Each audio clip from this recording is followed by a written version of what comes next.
Calm yourself, be normal. It's like I told you before. Mist is merely a metaphor for the unknown.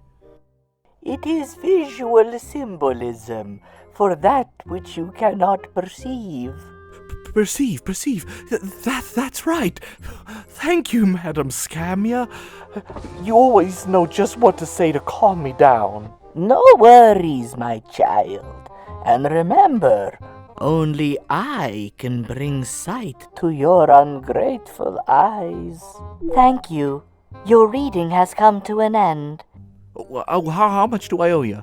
2.5 cryptos and 1 NFT. Oh, I think that's like 40 or and Madam Scamia, mind if I just give you my banking details and you just take what you need yourself? I have friends over who really want to talk to me about how misty it is out today.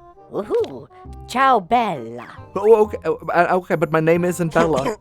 Oh, well, greetings, fellow watchers of mysterious movies and mystifying macabreness.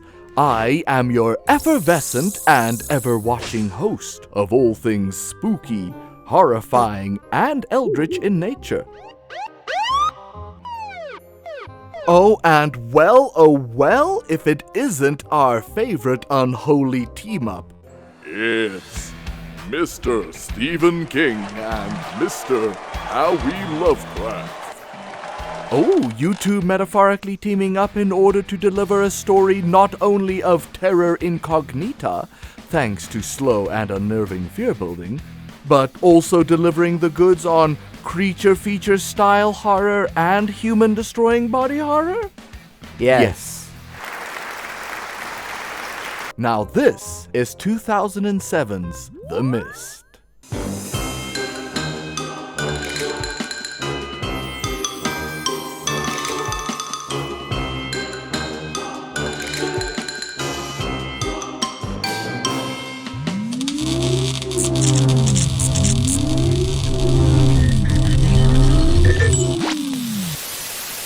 Okay, so first of all, how could I not love it and recommend it? I mean, just look at it. It's a horror fan's love Kingian dream. Kingian, relating to work that combines both the styles of fantasy and horror writers H.P. Lovecraft and Stephen King, most often dealing in Stephen King using traditional Lovecraftianisms, such as locations, theme, and style of an unknown nature. You know how monsters in movies either have to show you the monster very little and keep it a mystery, like in Alien and to a lesser extent Jaws, or how they have to show the monster a lot because, that's the whole selling point, like Gremlins or Killer Clowns. Well, The Mist manages to straddle that line beautifully. Monsters get a little tricky when you put them on film. As we all know, the more you see of them, the less scary they become. And yet, at the same time, Frank is one of those guys who's like, I want to see the monsters. It's bullshit in movies when, they pan away and you don't see it. So I think it's something in a lot of ways he's been prepping for 20 years to do. So the premise goes as such. A mysterious storm wreaks havoc on a small town one night. And as inhabitants try to resupply and get back on their feet the next day, a strange and foreboding mist rolls in, bringing doom and death to them all. Somebody in the mist took Johnny, and I could hear him screaming, "Shut the doors! Shut the doors, my God!" A whole host of colorful townsfolk take refuge within a local supermarket, trying their best to see if they can wait out the unknown threat. No, you can't go out there. Could be a poisonous gas cloud. Can you hear that man screaming?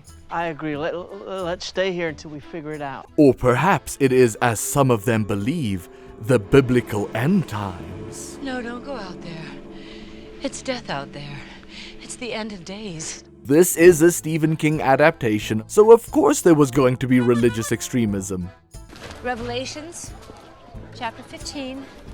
And the temple was filled with smoke from the glory of God. Eve was weak. No! Eve was weak. No! Eve was weak. Not blaspheme, Malachi. You know not the laws. He speaks them only to me. I got the law to protect me.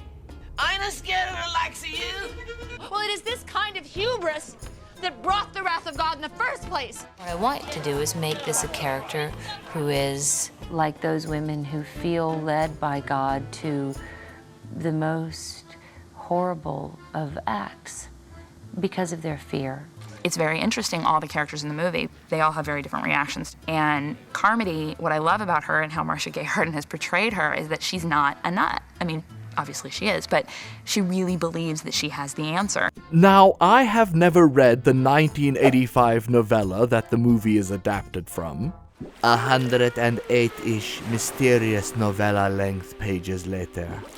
Now, as someone who has read the 1985 novella that the movie is adapted from, I gotta say, pretty damn decent job, Mr. Writer and Director Frank Darabont. The first time I encountered the mist was in an anthology called Dark Forces, and I think it was back in about 1980. I found it to be a very compelling ensemble story with a lot of heat and a lot of drama. In that situation, you read a story and you think, I'd love to make that as a movie, and you don't even have a film career yet. And there's a part of your brain that says, well, that'll never happen. But there's another part of your brain that says,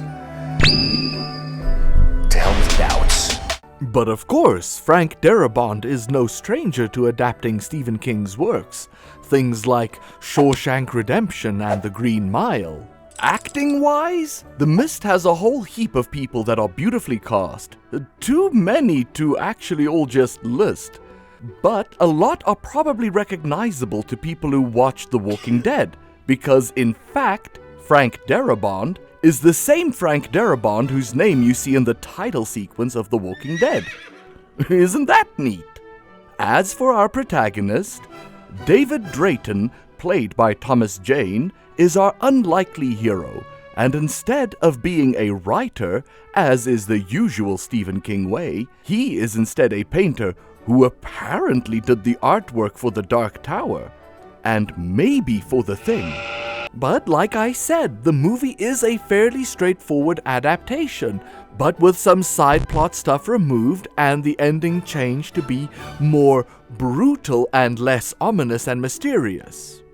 And that is all I will say about the ending, because this review, much like pretty much all of my recent reviews, are proudly spoiler-free.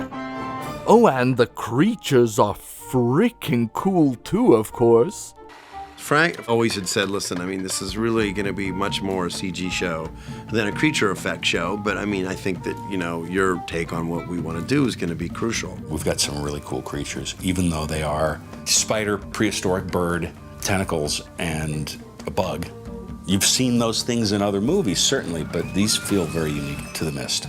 The only real effects criticism I have for this admittedly low-budget horror film is that the CG parts don't look so good and come across as shiny and strangely lit. Really the coldest of cold takes regarding effects. But I think this was meant to be kinda covered up by the fact that Frank Darabont wanted to present the movie in cheesy, pulpy, and classic black and white. Don't walk, run. The military and their science cannot help you. Barricade all doors and windows. And pray you don't fall victim to the mist. For who knows what truly dwells in those mysterious vapors of unknown terror. Rated T for traumatizing. In fact, the director's cut is literally just the movie in black and white. So that does, I think it kinda does cover up the bad effect. And The Mist is something that could have easily been a cheesy 1950s or 1980s style B-movie. You know, or even worse, it could have been a very mid-2000s style movie. Bullshit. Bullshit. Derivative. That I love. I absolutely love. But it is instead an excellently executed story with splatterings of gut-wrenching terror, both emotionally and physically. It has a great cast of characters and actors, with a story about fear of the unknown, zealot-like tribalism, and phenomenal sprinklings of creature feature goodness and gore-tastic body horror. Now, how, again I must ask, can I not love and wholeheartedly recommend 2007's The Mist? Therefore and forthrightly, it is a 10. So say I, your interdimensional reviewer of all things spooky. May experiments of unknown origin make your lives forever more interesting. And remember, I will spook to you again. Soon.